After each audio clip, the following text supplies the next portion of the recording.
Hello மக்களே, effect 18ஓட சலங்கையில் promo review தான் பார்க்க போகிறோம். உங்களுக்கு என்னோட ரிவ்யூ பிடிச்சிருந்தா சீரியல் குட்டி ரிவ்யூ மறக்காமல் சப்ஸ்கிரைப் பண்ணிக்கோங்க.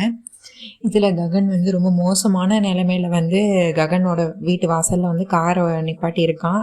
கதவெல்லாம் திறந்து விட்டு ரொம்ப மோசமான நிலைமையில் இருக்கான் ககன். அதாவது அவன் நைட்டு ஃபுல்லாக ட்ரிங்க் பண்ணனால ரொம்ப மோசமான நிலைமையில் இருக்கான். சாரதா மாடியிலேருந்து பார்க்குறாங்க.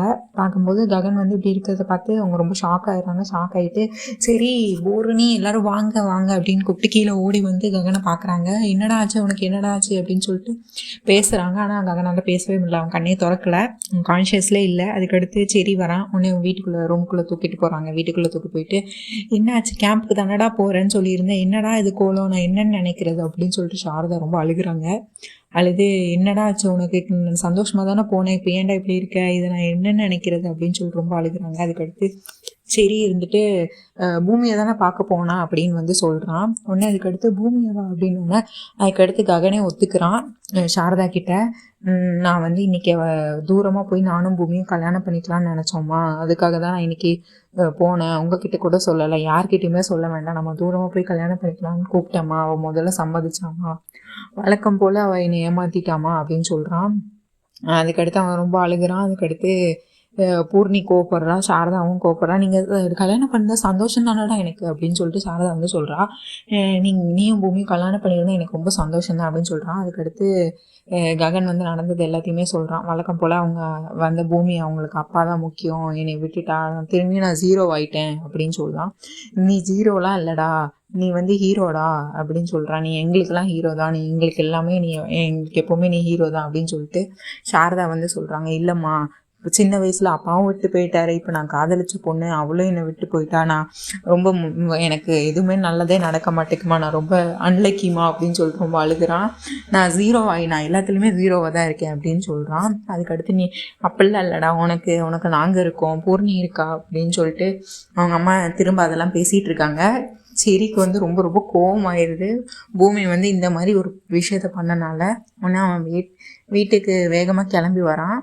கிளம்பி வந்து இவ பூமியை பிடிச்சி திட்டுறான். பூமிக்கிட்ட வந்து கதவை மூடிட்டு, எதுக்கு பூமி இப்படி பண்ண, நீ எப்போவுமே என் அண்ணனோட வாழ்க்கையில் விளையாடுறது உனக்கு வேலையை போச்சா, எதுக்கு இப்படி பண்ண, அப்புறம் எதுக்கு நீ ஒரு பொய்யான நம்பிக்கையை அண்ணனுக்கு கொடுத்த, உனக்கு உங்கள் அப்பா தான் முக்கியம்னா நீ எதுக்கு என் அண்ணனை காதலிச்ச அப்படின்னு சொல்லிட்டு ரொம்ப கோவப்படுறான் பூமி மேலே. அதுக்கடுத்து நீ எப்போவுமே இப்படி தான் பண்ணிகிட்டு இருக்க அப்படி இப்படின்னு சொல்லிட்டு சரி வந்து பூமியை ரொம்ப திட்டுறான். என்னாச்சு சரி, என்னாச்சு அப்படி, அண்ணனோட மோசமான நிலைமைக்கு நீ தான் காரணம், நீ மட்டும் தான் காரணம் அப்படின்னு சொல்லி என்னதான் நடந்துச்சு அப்படின்னா, நீ எதுக்கு நேற்று வரேன்னு சொன்னால் அதுக்கடுத்து ஏன் நீ போகலை, நீ எப்பயுமே இப்படி தான் பண்ணுத, உன்னைய காதலிச்சது தான் என் அண்ணன் பெரிய தப்பு அப்படின்னு சொல்கிறான். அதுக்கடுத்து அவன் வாழ்க்கையில் எல்லாமே நல்லதான, நீ போனதுனால எல்லாமே இப்படி ஆயிட்டு அப்படி இப்படின்னு சொல்லிட்டு பூமியை ரொம்ப திட்டுறான். உன்னைய காதலிச்சதான் அவன் பண்ண பெரிய பாவம் அப்படி இப்படின்னு திட்டுறான். அதுக்கடுத்து உடனே பூமி என்னதான் ஆச்சு சொல்லு, நான் உடனே பேசணும், உடனே ககனை பார்க்கணும் அப்படின்னு சொல்கிறான். ஒன்றும் தேவையில்லை, நீ வாயை மூடு அப்படின்னு சொல்கிறான். நீ இதுக்கு மேலே நீ எதுவும் பேசாத, இதுக்கு மேலே நீ அண்ணன்கிட்ட பேசணும்னு மட்டும் எப்பயுமே நினைக்காத அப்படின்னு சொல்லிட்டு ரொம்ப கோவப்பட்டு திட்டுறான் பூமி அதுக்கடுத்து ஓன அழுகுறாங்க, திரும்ப ஓன அழுகுறாங்க. அதுக்கடுத்து இங்கே வந்து ககனுக்கு வந்து ரொம்ப தலைவலிக்குது, டீயை கொடுங்கன்னா டீ குடிக்கிறான். அடுத்து அவனை ரூமில் போய் படுக்க வைக்கிறாங்க. சாரதா அவனை நினச்சி ரொம்ப வருத்தப்படுறாங்க, ஏன் இப்படி ஆச்சு அப்படின்னு சொல்லிட்டு. அதுக்கடுத்து பூர்ணி எடுத்துகிட்டு அவன் கான்ஷியஸ்க்கே வரமாட்டான் ரொம்ப குடிச்சனால. பூர்ணி அதுக்கடுத்து ஒரு லெமன் ஜூஸ் குடிச்சிட்டு வராங்க. அதுக்கடுத்து அவன் தலைவலிக்குதுன்னு திரும்ப சொல்லிக்கிட்டு இருக்கான். உடனே எனக்கு எதுவும் வேண்டாம், நான் செத்து போகிறேன் அப்படின்னு சொல்கிறான் பூர்ணிக்கிட்ட. ககன் வந்து ஏன்னா இப்படி பேசுகிற, எங்களுக்கு யார் இருக்கா அப்படின்னு சொல்கிறா. திரும்ப அம்மான்னு கூப்பிட்றா. ஏன் இப்போ எதுக்கு நீ அம்மாவை கூப்பிட்ற அப்படின்னு சொல்கிறான். நீ ஒன்றும் கவலைப்படாத, உனக்கு ஒரு நல்ல வாழ்க்கை அமைச்சு கொடுத்துட்டு அம்மாவுக்கு எல்லாமே செட்டில் பண்ணிவிட்டு நான் செத்து போயிடுவேன் அப்படின்னு வந்து சொல்லுவான் ககன் வந்து. உடனே அண்ணா இப்படிலாம் பேசாதீங்கன்னு சொல்லிட்டு அம்மான்னு கூப்பிட்டு சாரதாவை கூப்பிடுவா பூர்ணி வந்து. உடனே இப்போ எதுக்கு நீ அம்மாவை கூப்பிட்ற, இப்போ என்ன நான் உனக்கு இதை குடிக்கணும், இந்த லெமன் ஜூஸ் அவ்வளோதானே குடுன்னு சொல்லிட்டு வாங்கி குடிச்சிட்டு ஃபுல்லாக வாமிட் பண்ணிடுவான். அதுக்கடுத்து திரும்ப சாரதா வருவா. சாரதா வந்து என்னாச்சு அப்படின்னா, நான் லெமன் ஜூஸ் கொடுத்தேன், ஏன்டி கொடுத்தேன் அப்படின்னு சொல்லிட்டு டாக்டருக்கு கால் பண்ணுவாங்க. டாக்டரும் வருவார். உடனே அவன் நான் இதெல்லாம் எடுத்துக்க மாட்டேன், எனக்கு எந்த மெடிடேஷனும் வேணாம், எனக்கு எந்த மருந்து மாத்திரை எதுவுமே வேண்டாம், என்னை இப்படியே விட்டுருங்க அப்படின்னு சொல்லுவான். நான் செத்து போனாலும் போகிறேன் அப்படின்னா உடனே அதுக்கு அடுத்து ககன் வந்து நான் செத்து போனாலும் போகிறேன், என்னை இப்படியே விட்டுருங்க அப்படின்னு சொல்லுவான். சாரதா வந்து அதுக்கு முன்னாடி நான் முதல்ல செத்து போகிறேன்டா அப்படின்னு சொல்லுவாங்க. அம்மா அப்படின்னு சொல்லிட்டு வாயை மூடுவான். அதுக்கடுத்து நீ இப்போ மட்டும் நீ டாக்டர் கிட்ட இருந்து இது மெடிடேஷன் எடுத்துக்கிட்டேன்னா நான் செத்துருவேன் அப்படின்னு சொல்லிட்டு அவள் சத்தியம் பண்ணுவாள். சாரதா வந்து அவள் தள்ளடிச்சு இப்போ என்ன நான் எடுத்துக்கிறேன் அப்படின்னு சொல்லிட்டு மெடிடேஷனாக எடுத்துப்பான். உன்னை டாக்டர் பார்த்துட்டு உங்கள் மனசில் மன அழுத்தம் தான் உங்களுக்கு நிறைய இருக்குது, மனசில் உள்ள இது எல்லாமே காலம்தான், அதுக்கு உங்களுக்கு பதில் சொல்லுங்க, நீங்கள் எதுக்கும் கவலைப்படாதீங்க, எல்லாமே சரியாயிரும் அப்படின்னு சொல்லி தைரியம் சொல்லிட்டு மருந்து மாத்திரைலாம் எழுதி கொடுத்துட்டு டாக்டர் போயிடுவார். அதுக்கடுத்து அதான் பெரிய பிரச்சனை வந்தால் நீங்கள் எனக்கு கால் பண்ணுங்கன்ட்டு போயிடுவார் அவர் பாட்டு. அடுத்து சாரதா வந்து இவங்க கால் பண்ணுவாங்க. யாருக்குன்னா சரச்சந்திராவுக்கும் அபூர்வாவுக்கும் சாரதா வந்து கால் பண்ணி பேசுவாள். சரச்சந்திராவுக்கும் அபூர்வாவுக்கும் கால் பண்ணி பேசுவாள். கால் பண்ணி நான் எங்கே வரட்டும் அப்படின்னு மீட் பண்ணணும், உங்களை பார்க்கணும், எங்கே வரணும் அப்படின்னா வீட்டுக்கே வா அப்படின்றான். காலைல அவள் நீட்டாக குளிச்சு குங்குமம்லாம் வச்சு வலையெல்லாம் போட்டு பட்டு சரியெல்லாம் கட்டி ரொம்ப அழகாக போவாள் அவங்க வீட்டுக்கு.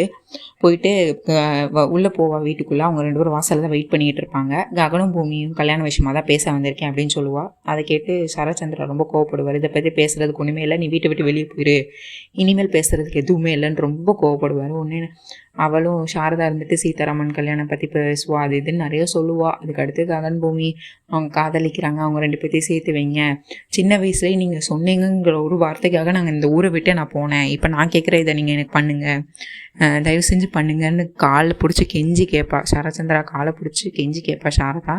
ஆனால் சரச்சந்திரா வந்து தள்ளி போயிடுவார், காலில் விழுந்தோன்னா தள்ளி போயிடுவார். அது ஒத்துக்கவே மாட்டார், கடைசி வரை ஒத்துக்கவே மாட்டார். அபூர்வா வந்து ஒரு ட்ரிக்கியாக ஒரு விஷயம் பண்ணுவா. என்னென்னா கிருஷ்ண பிரசாத்துக்கு நீ டிவோர்ஸ் கொடுத்தனா ககனுக்கும் பூமிக்கும் நாங்கள் வேணால் கல்யாணம் பண்ணி வைக்கிறோம், உன்னால் அது முடியுமா அப்படின்னு கேட்பான். உடனே அவளுக்கு உலகமே நின்று போன மாதிரி ஆயிரும் சாரதாக்கு. அவர் என்னோட உலகம், அதை எப்படி என்னால் பண்ண முடியும், இந்த விஷயத்தை என்னால் பண்ணவே முடியாது அப்படின்னு சொல்லுவாள். அதே மாதிரி தான் என் மாமாக்கும் பூமி தான் உலகம், நீ அவரோட உலகத்தையே நீ கேட்குற, நாங்கள் எப்படி உனக்கு கொடுக்க முடியும் அப்படின்னு சொல்லுவோம். உடனே அதுக்கடுத்து சாரதா வந்து அழுதுகிட்டே வீட்டை விட்டு வெளியே போயிடுவா. சரச்சந்திரா வீட்டை விட்டு. இவன் சரச்சந்திரா வந்து அபூர்வா பாராட்டுவான். நல்ல விஷயம் பண்ண, அவ ரூட்லேயே போய் அவளை இது பண்ணிட்ட, நல்ல விஷயம் பண்ணியிருக்க, ரொம்ப சந்தோஷம் அபூர்வா அப்படின்னு ரொம்ப சந்தோஷமாக இருப்பான்.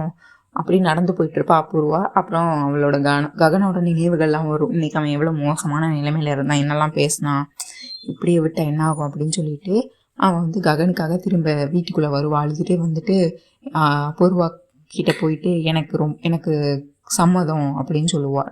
நான் வந்து அவரை டிவோர்ஸ் பண்ணுறேன், நீங்கள் அவளை கல்யாணம் பண்ணி வச்சா அப்போதும் அழுதுகிட்டே சொல்லுவாள். உடனே அதுக்கு அடுத்து அபூர்வா இருந்துட்டு ஷாக் ஆயிடுவா. சரச்சந்திராவும் ரொம்ப ஷாக் ஆயிடுவார். ஐயோ என்ன இப்படி ஒத்துக்கிட்டாலே அப்படின்னு சொல்லிட்டு. அப்புறம் சரி அதை நீ வந்து இதை யாருக்குமே தெரியக்கூடாது, உங்கள் குடும்பத்தில் எங்கள் குடும்பத்தில் யாருக்குமே தெரியக்கூடாது, நீ வந்து ககன் பூமி கல்யாணத்துக்காக தான் டிவோர்ஸ் பண்ணுறேன், நான் அப்படி மட்டும் தெரிஞ்சதுன்னா இந்த கல்யாணம் நடக்கவே நடக்காது அப்படின்னு சொல்லிடுவா. ஒன்று நான் கண்டிப்பாக சொல்ல மாட்டேன் அப்படின்னு சொல்லிட்டு சாரதா வந்து அழுதுகிட்டே இருப்பான். நான் கண்டிப்பாக யார்கிட்டையும் சொல்ல மாட்டேன், நீங்கள் கல்யாணம் பண்ணி வச்சா போதும் ககனுக்கும் பூமிக்கும் அப்படின்னு சொல்லுவா. உடனே அதுக்கடுத்து அவளும் அழுதுகிட்டே வீட்டுக்கு போயிடுவா. அதுக்கடுத்து சரச்சந்திரா பிடிச்சி அபூர்வா திட்டுவார். என்ன நீ பண்ணி வச்சிருக்கா, இப்போ ஒத்துக்கிற மாதிரி பண்ணி வச்சிருக்கா, இப்போ என்ன பண்ணுறது அப்படின்னு சொல்லிட்டு அபூர்வா போட்டு திட்டுவார். உடனே அபூர்வா, மாமா இன்னும் கல்யாணத்துக்கு எவ்வளவோ நாள் இருக்குது, கண்டிப்பாக நான் கல்யாணம் பண்ணி வைக்க மாட்டேன், கண்டிப்பாக நான் இடையில நிறுத்திடுவேன், நீங்கள் என்னை நம்புங்க மாமா அப்படின்னு சொல்லுவார். சரச்சந்திரா ஒன்றுமே பேசாமல் ரூம்குள்ளே போயிடுவார். அதுக்கடுத்து இங்கே பூமி வந்து அழுதுட்டுருப்பா ககனை நினச்சி. ககன் வந்து ரொம்ப வருத்தமாக இருப்பான், அவன் சோகமாக இருப்பான். இங்கே சாரதா வந்து அவர் கிருஷ்ண பிரசாத்தை நினச்சி அழுதுகிட்டு இருப்பாள். கிருஷ்ண பிரசாத் சொன்னதை நினச்சி அழுதுட்டுருப்பா. ககனுக்காக நான் என் உயிரையும் கொடுப்பேன் அப்படின்னு முன்னாடி ஒரு வாட்டி சொல்லியிருப்பான். அதை நினச்சி சாரதா இப்போ அழுதுட்டு இருப்பாங்க. கிருஷ்ண பிரசாத் வந்து ககனை நினச்சி அழுதுட்டு இருப்பாங்க. இது வந்து ஒரு பாக்ஸ் மாதிரி, இப்போ ஸ்கொயர் மாதிரி 4 பேரை நினச்சி அழுதுட்டு இருப்பாங்க. இந்த மாதிரி போயிட்டுருக்கோம். அதுக்கடுத்து சரச்சந்திரா வந்து எல்லாரையும் கூப்பிடுவாங்க. மீரா, நட்சத்திரா எல்லோரும் வாங்க, கேபி எல்லோரும் வாங்க அப்படின்னு கூப்பிடுவார். நான் ஒரு குட் நியூஸ் சொல்ல போகிறேன் அப்படின்னு சொல்லுவார். குட் நியூஸ் சொல்ல போகிறேன்னொன்னே எல்லோரும் அதுக்கடுத்து அங்கே வேலைக்காரியை கூப்பிட்டு எல்லாத்துக்கும் ஸ்வீட்ஸ் எல்லாம் கொடு அப்படின்பாங்க. எல்லோரும் ஸ்வீட்ஸ் எல்லாம் எடுத்துப்பாங்க. எடுத்துகிட்டு எல்லோரும் சாப்பிடுங்க நான் சொல்கிறேன் அப்படி மாதிரி எல்லோரும் ஸ்வீட்ஸு சாப்பிட்ருவாங்க. சாப்பிட்டதுக்கப்புறம் சொல்கிறாரு, நான் பூமிக்கு கல்யாணம் பண்ணி வைக்க போகிறேன் அப்படின்னு சொல்லுவார். பூமி ஷாக் ஆயிடுவா, வீட்டில் இருக்க எல்லாருமே ஷாக் ஆயிடுவாங்க. அதுக்கடுத்து ஷாக் ஆனோடனே யார் ஐயோ யார் மாப்பிள்ளை வெளியூரா அப்படிலாம் கேட்டுகிட்டே இருப்பாங்க. வெளியூரில் இல்லை, நம்ம ஊர் தான் அப்படின்னு சொல்லுவாங்க. எல்லோரும் அதுக்கடுத்து இன்னும் ஷாக் ஆகிடுவாங்க, நம்ம ஊரில் யார் அப்படின்னு சொல்லிட்டு. நட்சத்திரா இருந்துட்டு ஹாப்பி ஆயிடுவா, தரித்திரம் என்னோட முடிஞ்சது, இவன் மட்டும் போயிட்டானா நான் அடுத்து என் மாமாவோட ஜாலியாக இருப்பேன் அப்படின்னு அவள் சந்தோஷத்தில் துள்ளி குச்சிக்கிட்டு இருக்க மாதிரி தான் எல்லார்கிட்ட பேசிக்கிட்டு. அதுக்கடுத்து தான் யாருன்னு எல்லோரும் கேட்பாங்க. அதுக்கடுத்து வெளியெல்லாம் யாரும் கிடையாது, என் பொண்ணு காதலிச்ச பையன்தான், ககனை தான் நான் ககனை தான் பூமி கல்யாணம் பண்ணி வைக்க போகிறேன் அப்படின்னு சொல்லுவார். இதுதான் மக்கள் இன்னைக்கான ரிவ்யூ. உங்களுக்கு என்னோடய ரிவ்யூ பிடிச்சிருந்தா சீரியல் கட்டிருவை சப்ஸ்கிரைப் பண்ணிக்கோங்க. நீங்கள் என்ன நினைக்கிறீங்க? ககனுக்கும் பூமிக்கும் கல்யாணம் நடக்குமா? சரத்சந்திரன் நினச்ச மாதிரி கல்யாணம் நடக்குமா, நடக்காதுன்னு நினைக்கிறீங்களா? இல்லை அபூர்வா நினச்ச மாதிரி நடக்குமா? இல்லை சரத்சந்திரன் நினச்ச மாதிரி நடக்காதா? என்ன நினைக்கிறீங்கன்னு கமெண்ட்ஸில் சொல்லுங்கள். தேங்க்யூ. நன்றி மக்களே.